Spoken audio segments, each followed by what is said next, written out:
যে আল্লাহ আমি সুস্থ, অনেকে সুস্থ না। আল্লাহ আমি পঙ্গু না, অনেকে পঙ্গু।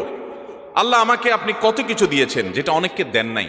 আমার চোখ দুটো ভালো, আমার অনেক নেয়ামত আমি আপনার ভোগ করছি। আল্লাহ আমি আপনার নেয়ামতের শুকরিয়া আদায় করছি, স্বীকৃতি দিচ্ছি, কৃতজ্ঞতা আদায় করছি। হে আল্লাহ, আপনার রাসূলের প্রতি আপনি রহমত নাজিল করেন।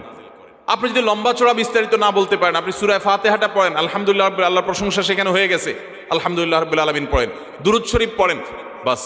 এরপরে আপনি এবার বলেন আল্লাহ আপনি আমাকে মাফ করে দেন। আল্লাহ আমার বাবা চলে গেছেন, তাকে মাফ করে দেন।